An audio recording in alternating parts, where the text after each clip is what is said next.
ಜೇವರ್ಗಿ ಮತ್ತು ಯಡ್ರಾಮಿ ತಾಲೂಕಿನಾದ್ಯಂತ ಏನು ಇರೋದು ಒಂದೇ ಒಂದು ಏತ ನೀರಾವರಿ ಪ್ರಾಜೆಕ್ಟ್ ಇದೆ, ಮಲ್ಲಾಬಾದ್ ಏತ ನೀರಾವರಿ ಪ್ರಾಜೆಕ್ಟು. ಆ ಮಲ್ಲಾಬಾದ್ ಏತ ನೀರಾವರಿ ಯೋಜನೆಯ ಕಾಮಗಾರಿ ಟೆಂಡರ್ ಕರೆದು ಕಾಮಗಾರಿ ಶುರು ಮಾಡಬೇಕು ಅಂತಕ್ಕಂಥ ಒತ್ತಾಯವನ್ನು ಇವತ್ತು ಮಲ್ಲಾಬಾದ್ ಏತ ನೀರಾವರಿ ರೈತ ಹೋರಾಟ ಸಮಿತಿ ಮೂಲಕ ಒತ್ತಾಯ ಮಾಡ್ತಾ ಇದ್ದಾವೆ.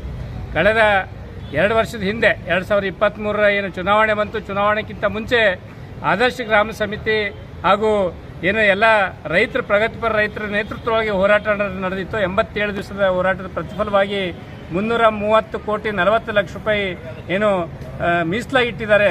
ಟೆಂಡರ್ ಕರೀಬೇಕು ಅಂತ ಆದೇಶ ಆಗಿದೆ.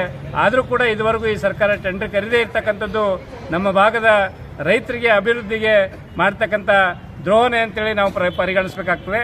ಹಾಗಾಗಿ ನಾವು ಇವತ್ತಿನ ದಿವಸ ಸರ್ಕಾರಕ್ಕೆ ಆಗ್ರಹ ಮಾಡ್ತಾ ಇದ್ದೇವೆ, ಸಚಿವರಿಗೆ ಮತ್ತು ಶಾಸಕರಿಗೆ ಆಗ್ರಹ ಮಾಡ್ತಾ ಇದ್ದೇವೆ.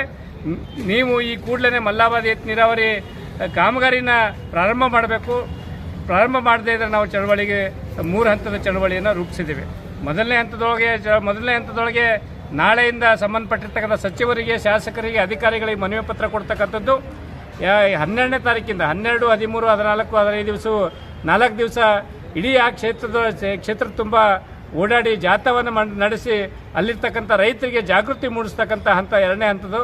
3ನೇ ಹಂತದೊಳಗೆ ನಾವು ಏನು ರಾಷ್ಟ್ರೀಯ ಹೆದ್ದಾರಿ ಇದೆ, ರಾಷ್ಟ್ರೀಯ ಹೆದ್ದಾರಿಯ ಚಿಗರಳ್ಳಿ ಕ್ರಾಸ್ ಒಳಗೆ ನಾವು 16ನೇ ತಾರೀಕು ರಸ್ತೆ ತಡೆ ಚಳವಳಿಯನ್ನು ಮಾಡಬೇಕು ಅಂತಕ್ಕಂಥ ತೀರ್ಮಾನ ಮಾಡಿದ್ದೇವೆ.